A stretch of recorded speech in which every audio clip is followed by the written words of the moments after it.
Some clients you forget the minute the door shuts behind them, and some you spend a year not thinking about so carefully it amounts to the same thing as remembering. When she walked back into my office, the rein still on her shoulders, I knew which kind she was. She was the kind I'd let walk out once, believing a thing I never said. There's a woman out here says she knows you, says you did right by her once. I told her that narrows it to about 3 people in this city, so she'd best have a name. Did she give you one? She didn't have to. I remember the ones who leave here looking grateful. It's a short list, and it never includes me. Send her in, or keep pretending you're busy? I wasn't going to come back here. I told myself I'd handled enough on my own. But there's a thing a person can't handle alone, and I finally found mine. It's my brother. 3 weeks and not a word.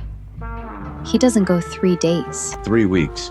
People disappear in this city for all kinds of reasons. Most of them walk back in on their own once the money runs low. What makes you sure somebody took him? Because I know him. Because I'm the only one left who'd notice. I'm not going to cry in front of you, so don't wait for it. Just find him. You found things for me before. You can find a boy. That's him. Last summer. Keep it. I have the negative somewhere, if I can stand to look. She set the photograph on my blotter face up and didn't watch me take it, the way you don't watch a doctor read your chart. A kid, maybe 22, leaning on a porch rail with the sun in his teeth. And I'd been at this long enough to know the difference between a man who's been taken and a man who left. Taken men, you find their fear in the photo somewhere, in the eyes, like they already knew. This kid had the other look, the easy one, the look of a man who'd already bought his ticket and was just waiting on the train. I told her I'd find him. I didn't tell her I'd already started to suspect he didn't want to be found. The back room at the precinct smelled the way it always smelled. Burnt coffee, wet wool, and 20 years of paperwork nobody read twice. Brogan had a folder open in front of him, and from where I stood it looked like the thinnest folder in the building. That's because it was empty. In this city, an empty folder tells you more than a full one. I'm looking for a kid, Patty. Young. Came through about 3 weeks back. The sister thinks somebody took him. I figured if anybody put paper on it, it'd be you. Paper. That's a good one. There's no paper, Flynn. I pulled every sheet we got. No report, no body, no John Doe down at the morgue, with his face the right age. The kid didn't get took. He bought a ticket and used his own name doing it. His own name. That's not how a man disappears when somebody wants him gone. No, it isn't. Listen to me. 20 years I've worked this town, and only 2 kinds of people ever go missing in Calloway Bay. The ones somebody made vanish, and the ones who couldn't stand their own lives one more morning. The first kind, we never find. The second kind, we ain't looking. This one walked to the depot on his own 2 feet and paid cash. Nobody runs from nothing, Flynn. They run from something. I went back out into the rain with the folder still empty and the answer right there in the nothing of it.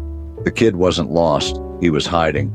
And a man only hides under his own name when he's running from someone who'd already know it. Someone close. The woman who'd hired me to find him had sat across my desk and called it grief. From where I was standing now, it was starting to look a lot more like a chase. The rooming house on Delancey rented by the week to men who paid in coin and left no forwarding address. His room was on the 3rd floor, and it was empty the way a room is empty when somebody cleared it on purpose. No struggle, no note. Just a nail in the wall where a man hangs his coat when he means to come back, and a coat that wasn't there. The landlady remembered him. Paid up Tuesday, gone by Wednesday, smiling the whole time. He'd settled a debt the night before he ran. A big one, in cash, and the cash had a story. It came out of his sister's account 3 days back.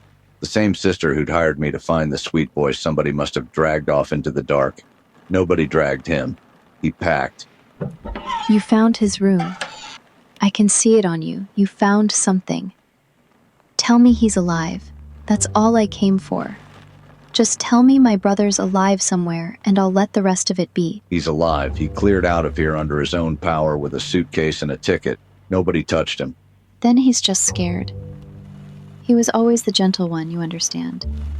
I half raised him myself after our mother went. He used to bring me flowers he stole out of the neighbor's box and swear he bought them. Sweet. He'd never run from me. Something frightened him. Find out what frightened him, and I'll pay whatever it costs. There it was, the whole ugly shape of it sitting in my mouth and her looking up at me with 20 years of a borrowed little brother in her eyes. The flowers he stole and called a gift. He'd stolen one more thing on his way out the door and called it goodbye. And it was her money that bought his ticket away from her. What's it worth to you to know, lady? Because I can find a man. Finding the one you came in here believing in, that's a different job, and I'm not sure it pays. She didn't catch it. She just nodded like I'd promised her something kind, and went on telling me about the sweet boy she raised.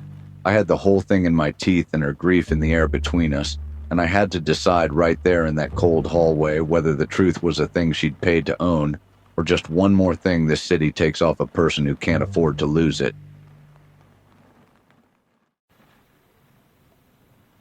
There's a kind of writing they don't teach you. You take the truth and you build a better man out of the pieces that won't fit. I had the real brother in a folder on the desk. I left him there. On the blotter I was making a new one, the way you'd carve a saint out of a fence post.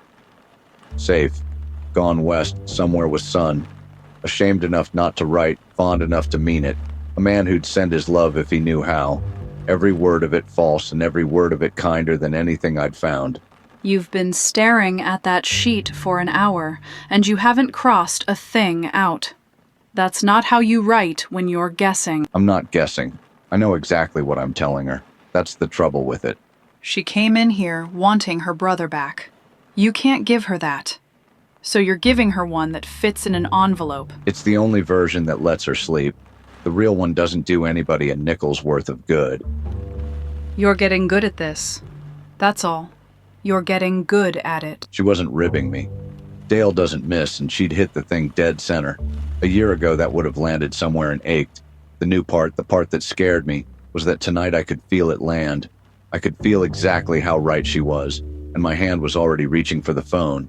I picked up the receiver with the kind lie finished and waiting, every gentle word of it in a row.